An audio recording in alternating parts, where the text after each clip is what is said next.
Welcome to Haxby Shed. A few weeks ago I put my utility inverter on the wall, and I say utility because I use it with several motors.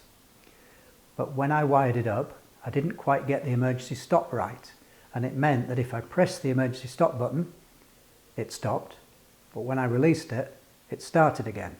So I hadn't found the right option and connection.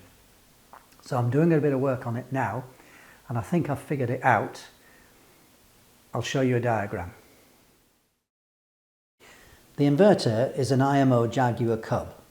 Now I've chosen to use the stop-start buttons on the front panel, but I'm remoting the speed control and the direction control. Here we have a couple of green terminal strips which are under the front cover.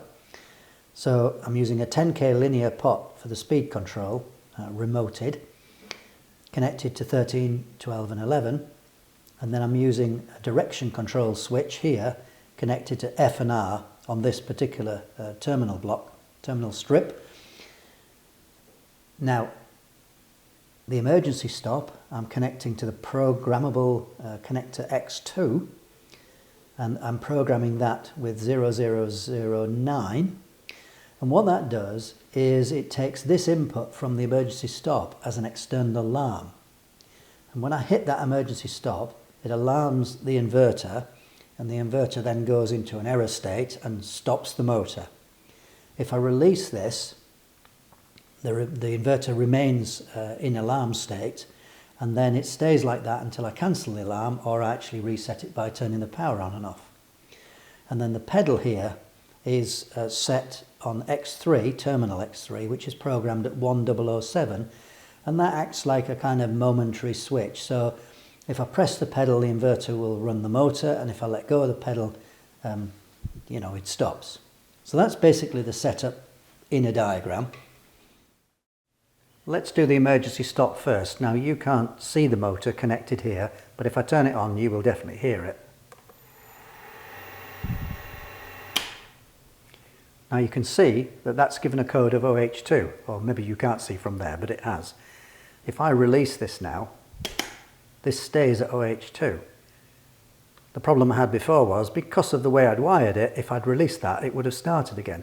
So that's got that sorted out. The only way I can get rid of the OH2 is giving this an alarm reset, which I'm not quite sure how to do, to be honest. So I shall simply turn it off at the wall socket. Actually, here's the reset button.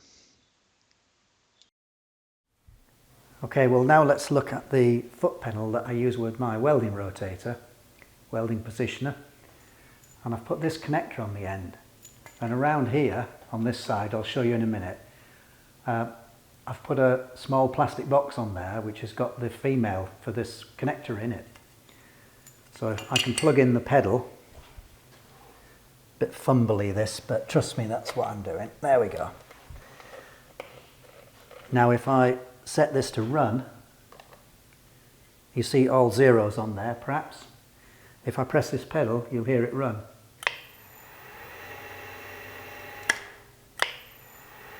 Okay, just as you'd expect. Now, when I haven't got the pedal connected, I have to plug in a dummy connector which has got a loop in it. I'll put that in again. I should have turned it off first. Stop. So that's pretty much it.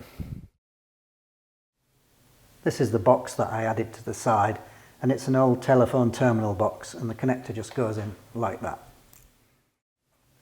That's maybe a better view. There you go.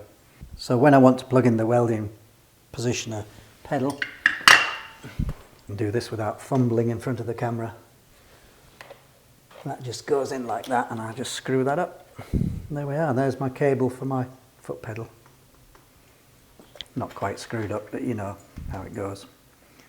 There you are. Well, that completes the inverter installation. One less job to think about. I hope that was useful to somebody. Thank you for watching Haxby Shed. Making a garden seat, putting in the concrete bases.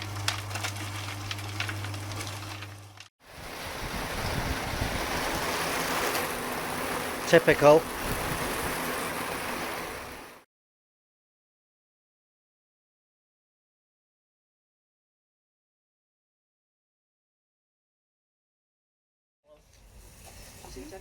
Grown-up Jenga.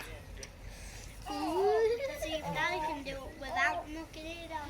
I can't even see. No tension. Bad stacking going on here. Pal, we're not allowed on that chair. Wow. Hardly move. Hello. I'm in the video.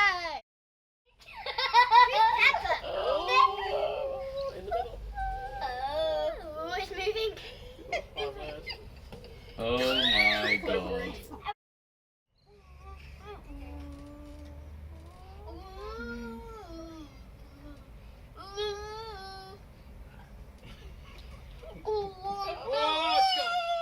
Oh.